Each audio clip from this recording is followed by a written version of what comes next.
तो दोस्तों आज हम फिर से आपके लिए लेकर आए हैं देश दुनिया की सभी ताजा बड़ी खबरें। फटाफट एक एक कर विस्तार से आज आपको बताएंगे, तो वीडियो को अंत तक जरूर देखें। दोस्तों वीडियो बनाने में हमें काफी मेहनत लगी है, तो वीडियो को दिल से लाइक कर दें। जा दोस्तों, पहली खबर में आपको बताएंगे कि कोरोना को लेकर केजरीवाल को दिल्ली में लगा बड़ा झटका। केजरीवाल के विधायक ने राष्ट्रपति शासन दिल्ली में लगाने की मोदी से कर दी है मांग। बढ़ गई है केजरीवाल की मुश्किलें। तो वहीं आपको बताएंगे दोस्तों कि कृषि कानून को लेकर किसान बातचीत के लिए मोदी सरकार से हुए तैयार, लेकिन रखी है बड़ी शर्त। कहा जब तक तीनों कृषि कानून रद्द नहीं करेगी भाजपा, तब तक नहीं करेंगे मोदी से बात। तो वहीं आपको बताएंगे दोस्तों कि असम में बीजेपी को सपोर्ट करना दो मुस्लिम संगठनों को पड़ा भारी। मुसलमानों ने मस्जिद तक लगा दिया है दोनों संगठनों पर बैन।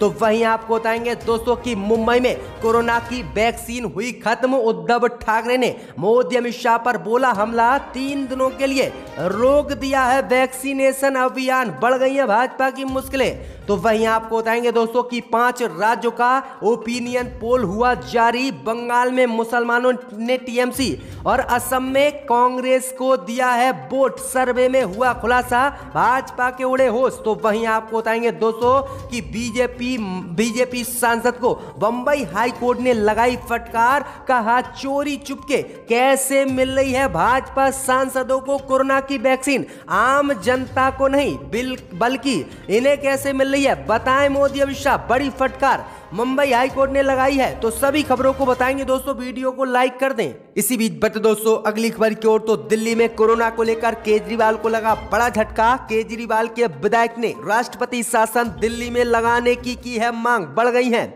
आपकी मुश्किलें। जी दोस्तों आपको बता दें, ये बड़ी खबर सामने निकल कर आई दोस्तों कि देश की राजधानी दिल्ली में कोरोना वायरस ने आतंक मचा रखा है। अस्पतालों में ऑक्सीजन की कमी, हॉस्पिटल में बेडों की कमी से लगातार कोरोना मरीजों की मौत हो रही है और स्थिति काबू में केजरीवाल के नहीं आ रही है। इस बीच आपको बता दें कि केजरीवाल के विधायक शोएब इकबाल ने अब दिल्ली में राष्ट्रपति शासन लगाने की मांग की है। दरअसल आपको बता दें कि दिल्ली के मटिया महल से आप विधायक शोएब इकबाल ने मांग की है कि दिल्ली में कोरोना की स्थिति केजरीवाल से नहीं संभल रही है और कोरोना मरीजों की लगातार मौत हो रही है। ऐसे में दिल्ली में राष्ट्रपति शासन 3 दिनों के लिए लगाना चाहिए। राष्ट्रपति शासन लग जाएगा, जिसके बाद दिल्ली में मोदी सरकार दिल्ली को चलाएगी और कोरोना की स्थिति से निपटा जा सकेगा। भाई आपको बता दें कि आप विधायक ने कहा कि अगर दिल्ली में 3 दिनों के लिए राष्ट्रपति शासन नहीं लगाया गया तो यहां पर लाशें बिछ जाएंगी और यहां पर मौतों का ढेर लग जाएगा। तो ये बड़ी अपडेट आ रही दोस्तों कि अब आम आदमी पार्टी के विधायक ही दिल्ली में राष्ट्रपति शासन लगाने की मांग करने लगे हैं। इसी बीच बट दोस्तों अगली खबर की ओर, तो कृषि कानून पर बातचीत के लिए मोदी सरकार से फिर से तैयार हुए किसान। रखी हैं कानून रद्द करने की शर्तें। जी दोस्तों आपको बता दें, बड़ी खबर सामने निकल कर आई दोस्तों कि पिछले साल कृषि कानून को लेकर किसान आज तक प्रदर्शन दिल्ली की सीमाओं पर कर रहे हैं और मोदी सरकार से किसानों ने 11 बार बातचीत भी की, लेकिन बातचीत में कोई नतीजा नहीं निकला। इसके बाद लगातार किसान दिल्ली की सीमाओं पर धरना दिए हुए हैं। कोरोना वायरस के इस प्रकोप के चलते मोदी सरकार ने किसानों से आंदोलन खत्म करने की मांग भी की थी, लेकिन किसानों ने मोदी सरकार की इस मांग को ठुकरा दिया है। लेकिन आज भारतीय किसान यूनियन के नेता राकेश टिकैत ने बड़ा ऐलान कर दिया है। राकेश टिकैत ने मोदी सरकार से बातचीत के लिए ऐलान कर दिया है। किसानों ने आज ऐलान किया है कि अगर मोदी सरकार चाहे तो किसान बातचीत के लिए तैयार हैं, लेकिन किसानों ने अब मोदी सरकार के सामने शर्त रख दी है कि मोदी सरकार कृषि कानून रद्द करेगी, उसके बाद ही किसान मोदी सरकार से बात करेंगे, अन्यथा किसी भी कीमत पर बात नहीं की जाएगी। किसानों ने साफ कह दिया है कि जब तक मोदी सरकार तीनों कृषि कानून को रद्द नहीं करेगी तब तक हम बात नहीं करेंगे और तब तक आंदोलन स्थल को खाली नहीं करेंगे। किसानों ने साफ कह दिया है चाहे आंदोलन 2025 या 2024 तक चले, हम करते रहेंगे, लेकिन तीनों कृषि कानूनों को रद्द कराकर ही हमारी घर वापसी होगी। तो किसानों ने यह बड़ा ऐलान आज दिल्ली सीमा पर कर दिया है। इसी बीच बढ़ते दोस्तों अगली खबर की ओर, तो मुंबई में कोरोना का टीका हुआ खत्म, 3 दिन के लिए रोका गया वैक्सीनेशन अभियान, भाजपा की बढ़ गई मुश्किलें। जी हां दोस्तों, आपको बता दें कि 1 मई से देश भर में शुरू होने वाले कोरोना टीकाकरण अभियान के तीसरे चरण पर संकट के बादल मंडरा रहे हैं। दरअसल आपको बता दें कि कई राज्य वैक्सीन की कमी से जूझ रहे हैं, जिसके चलते तीसरे चरण का अभियान प्रभावित हो सकता है। मुंबई में भी यही हाल है। यहां कोरोना टीकों की इतनी कमी हो गई है कि ग्रेटर मुंबई म्युनिसिपल कॉर्पोरेशन को 3 दिनों के लिए कोरोना वैक्सीनेशन अभियान पर रोक लगाने का फैसला लेना पड़ा है। दरअसल आपको बता दें कि महाराष्ट्र की सरकार ने ऐलान किया है कि मुंबई में कोरोना के टीके नहीं है, यानी कोरोना की दवाई खत्म हो गई है। इसलिए 3 दिनों के लिए जो कोरोना के इंजेक्शन लोगों को लगाए जा रहे हैं, टीके लगाए जा रहे हैं, उन पर रोक हमें लगानी पड़ी है। महाराष्ट्र सरकार ने केंद्र की मोदी सरकार से तत्काल कोरोना वैक्सीन मांगी है। देखते हैं मोदी सरकार वैक्सीन देती है या नहीं। तो किस तरह से भाजपा ने विदेशों में वैक्सीन भेज दी और अपने देश के नागरिकों का कोई ख्याल नहीं किया, तो महाराष्ट्र में कोरोना का टीका खत्म हो गया है। इसी बीच बढ़ते दोस्तों अगली खबर की ओर, तो असम में 2 मुस्लिम संगठनों को बीजेपी को सपोर्ट करना पड़ा भारी।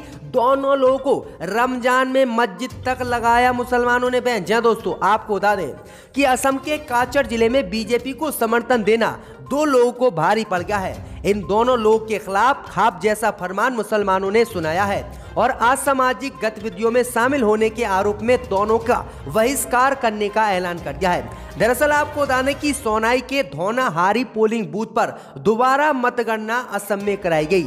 यहां पर राजोमणि लश्कर और नजमुल हक चौधरी के खिलाफ स्थानीय लोगों ने समूह बनाकर एक आदेश जारी किया है, क्योंकि इन दोनों लोगों ने बीजेपी के नेताओं को इस विधानसभा सीट पर समर्थन दे दिया था और इनके खिलाफ अब पूरा मुस्लिम समुदाय असम में हो गया है। और असम में मुस्लिम समुदाय ने कहा है कि इन दोनों ने जो बीजेपी को सपोर्ट किया है, तो इन्हें रमजानों में न मस्जिद में नमाज पढ़नी दी जाएगी और ना ही इन्हें मुसलमान माना जाएगा। तो ये बड़ी अपडेट आ रही दोस्तों कि बीजेपी को सपोर्ट करना असम के 2 संगठनों को भारी पड़ गया है। मुसलमानों ने मस्जिद सहित रमजानों पर बैन लगा दिया है, बुरी तरह से फंस गए हैं। इसी बीच बढ़ते दोस्तों अगली खबर की ओर, तो पाकिस्तान में गेहूं संकट पर घिरी इमरान सरकार। बिलावल भुट्टो ने कहा देश में 20 दिन का बचा है सिर्फ स्टॉक। जी दोस्तों, आपको बता दें कि पाकिस्तान में महंगाई और बेरोजगारी से बेहाल लोगों पर एक और संकट पाकिस्तान में खड़ा हो उठा है। पड़ोसी मुल्क में आटे की कमी होने लगी है। बढ़ती महंगाई के चलते पहले से ही विपक्ष के निशाने पर रही इमरान सरकार पर अब आटा संकट के चलते दबाव बढ़ा है। दरअसल आपको बता दें कि विपक्ष का आरोप है कि पाकिस्तान में सिर्फ 20 दिन से कम का गेहूं स्टॉक ही उपलब्ध है। अगर ये स्टॉक खत्म हो गया तो पाकिस्तान में आटे की कमी हो जाएगी, गेहूं की कमी हो जाएगी, जिससे यहाँ की जनता भूखी मरेगी। वही आपको बता दें कि पाकिस्तान पीपल्स पार्टी के अध्यक्ष बिलावल भुट्टो जरदारी ने चेतावनी दी है कि देश एक और आटा संकट की ओर बढ़ रहा है। उन्होंने इस संकट के दौर में 40 किलो गेहूं की कीमत 1800 रुपए तय करने पर इमरान सरकार की आलोचना की है। बिलावल ने इमरान सरकार पर आरोप लगाया है कि झूठे दावे कर रही है इमरान सरकार और किसानों को ना तो ये सब्सिडी दे रही है और ना ही गेहूं पर कीमत कम कर रही है। तो ये बड़ी अपडेट आई दोस्तों कि पाकिस्तान में गेहूं खत्म होने वाले हैं और 20 दिन का ही स्टॉक पाकिस्तान में गेहूं का बचा है। इसी बीच बढ़ते दोस्तों अगली खबर की ओर, तो भाजपा सांसद को मुंबई हाई कोर्ट ने लगाई फटकार। कहा चुपके से कैसे खरीद रहे हो आप कोरोना की वैक्सीन। जी दोस्तों, आपको बता दें कि महाराष्ट्र की अहमदनगर सीट से बीजेपी के लोकसभा सांसद सुजय विखे पाटिल द्वारा कथित तौर पर नई दिल्ली से अनाधिकारिक एवं चुपके से कोरोना वैक्सीन के टीके खरीदने को लेकर मुंबई हाईकोर्ट ने आपत्ति जताई है और भाजपा सांसद को फटकार लगाई है। दरअसल आपको बता दें कि कोर्ट ने कहा है कि कोविड-19 रोधी इस दवा को जरूरतमंदों के बीच बराबर तरीके से बांटा जाना चाहिए। इसके अलावा कोर्ट ने दिल्ली से अवैध तरीके से कोरोना के टीके की 10,000 शीशियां खरीदने और अहमदनगर में वितरित किए जाने के आरोप में भाजपा सांसद के खिलाफ कार्रवाई करने की मांग की है और नाराजगी जताई है और कहा है कि इन पर कार्रवाई की जाए। ये ब्लैक तरीके से जो है कोरोना की वैक्सीन खरीद रहे हैं और अपने लोगों को दे रहे हैं, जबकि आम जनता को कोरोना वैक्सीन देश में नहीं मिल रही है। तो बुरी तरह से भाजपा सांसद फंस गए हैं कोरोना वैक्सीन खरीद कर। इसी बीच दोस्तों अगली खबर की ओर, तो बंगाल में मुसलमानों ने टीएमसी और असम में कांग्रेस को दिया वोट, सर्वे में हुआ खुलासा। जी हां दोस्तों, आपको बता दें ये बड़ी खबर सामने निकल कर आई दोस्तों कि 5 राज्यों में विधानसभा चुनाव समाप्त हो गए और 2 मई को नतीजों की घोषणा होगी। भाई आपको बता दें कि नतीजों की घोषणा से पहले कई न्यूज चैनलों ने अपने अपने सर्वे जारी किए हैं कि किस जाति के लोगों ने कहां पर किस पार्टी को वोट दिया है। इस बीच खबर सामने निकल कर आई दोस्तों कि पश्चिम बंगाल में एबीपी न्यूज सहित कई न्यूज चैनलों ने अपना सर्वे जारी किया है, जिसमें सी वोटर एग्जिट पोल के सर्वे के मुताबिक पश्चिम बंगाल में 72% मुसलमानों ने टीएमसी को वोट दिया है और असम में 77% मुसलमानों ने कांग्रेस और एआईयूडीएफ के गठबंधन को वोट दिया है और भाजपा को यहां पर 25% वोट पश्चिम बंगाल में मुसलमानों का मिला है, जबकि 22% वोट असम में मुसलमानों का भाजपा पर और अन्य दलों पर गया है। तो ये बड़ी अपडेट आ रही है, बड़ा खुलासा जो है न्यूज चैनलों ने अपने सर्वे में किया है। इसी बीच बढ़ते दोस्तों अगली खबर की ओर, तो 3 साल बाद जेल से बाहर निकले लालू यादव। जी हां दोस्तों, आपको बता दें कि लंबी लड़ाई और कोर्ट कचहरी के बाद राजद सुप्रीमो लालू यादव 3 साल के बाद आज जेल से रिहा हो गए हैं। हाई कोर्ट से जमानत मिलने के 12 दिन बाद लालू यादव जेल से आज बाहर निकले हैं। आपको बता दें कि लालू यादव झारखंड के दुमका कोषागार में अवैध निकासी से जुड़े मामले में 19 मार्च 2018 से सजा काट रहे थे। वहीं आपको बता दें कि झारखंड हाई कोर्ट ने बीते 17 अप्रैल को लालू प्रसाद यादव को इस मामले में जमानत दे दी थी। हालांकि अधिवक्ताओं के कार्य नहीं किए जाने के कारण बेल बॉन्ड नहीं भरा जा सका, जिसके कारण वह जेल से बाहर नहीं आ सके, लेकिन आज उनका सब काम हो गया और 3 साल के बाद जेल से बाहर आज लालू यादव आ गए हैं।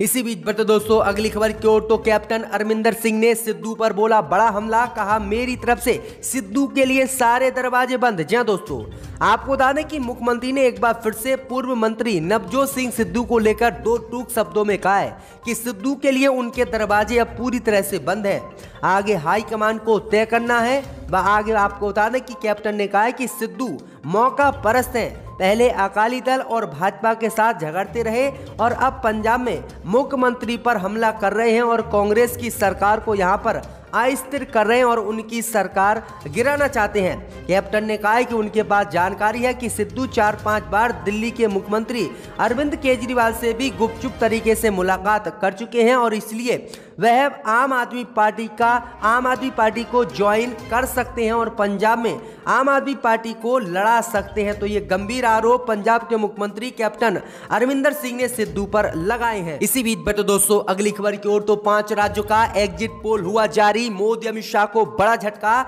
एक राज्य छोड़ 4 राज्यों में बीजेपी का सुपड़ा साफ। जी हां दोस्तों, आपको बता दें ये बड़ी खबर सामने निकल कर आई दोस्तों कि कोरोना वायरस के बीच मोदी सरकार ने 5 राज्यों में विधानसभा चुनाव कराए। भाई आपको बता दें कि अब 5 राज्यों के मतदान खत्म हो चुका है और 2 मई को नतीजों की घोषणा होगी। वहीं आपको बता दें कि नतीजों की घोषणा से पहले ही भाजपा को आज बड़ा झटका लगा है। दरअसल आपको बता दें कि 5 में से 1 राज्य में बीजेपी की सरकार बन रही है, जबकि 4 राज्यों में भाजपा का सुपड़ा साफ हो रहा है। दोस्तों अगर हम बात करें पश्चिम बंगाल की, तो पश्चिम बंगाल में ममता बनर्जी की दोबारा से सरकार बन रही है। ममता बनर्जी की पार्टी टीएमसी को 135 से 151 सीटें मिल रही हैं, जबकि भाजपा के खाते में लगभग 128 से 144 सीटें आ सकती हैं। अगर दोस्तों हम तमिलनाडु की बात करें तो तमिलनाडु में भी भाजपा का सुपड़ा साफ हो रहा है। तमिलनाडु में डीएमके की सरकार बन रही है। अगर हम दोस्तों बात करें तो डीएमके को यहां पर 175 से 195 सीटें मिल रही हैं और भाजपा के खाते में यहां पर 38 से 54 सीटें आती दिखाई दे रही हैं। अगर दोस्तों हम असम की बात करें तो असम विधानसभा चुनाव में बीजेपी को फायदा हो रहा है और असम में फिर से भाजपा की सरकार बन रही है। असम में भाजपा को 64 से 78 सीटें मिल रही हैं, जबकि कांग्रेस के खाते में 47 से 59 सीटें आ रही हैं। अगर दोस्तों हम केरल में बात करें तो केरल में भी बीजेपी का सुपड़ा साफ हो रहा है। केरल में एक बार फिर से मुख्यमंत्री पिनराई विजयन की विजय होती दिख रही है। वहीं हम बात करें दोस्तों तो यहां पर LDF को 86 से 95 सीटें मिल रही हैं, जबकि UDF को 42 से 52 सीटें मिल रही हैं और बीजेपी गठबंधन को 1 से 3 सीटें मिल सकती हैं। अगर दोस्तों हम पुडुचेरी की बात करें तो पुडुचेरी में भी भाजपा को बहुमत मिल रहा है, लेकिन यहां पर कांग्रेस की सरकार भी बन सकती है। अगर हम दोस्तों एग्जिट पोल की बात करें तो पुडुचेरी में 30 विधानसभा सीटें हैं, जिनमें से 18 से 22 सीटें भाजपा को मिल सकती हैं और 8 से 11 सीटें कांग्रेस के खाते में जा सकती हैं दोस्तों। तो ये एग्जिट पोल है। एक राज्य में असम में सरकार बनी, बाकी सब जगह भाजपा का सुपड़ा साफ हो रहा है।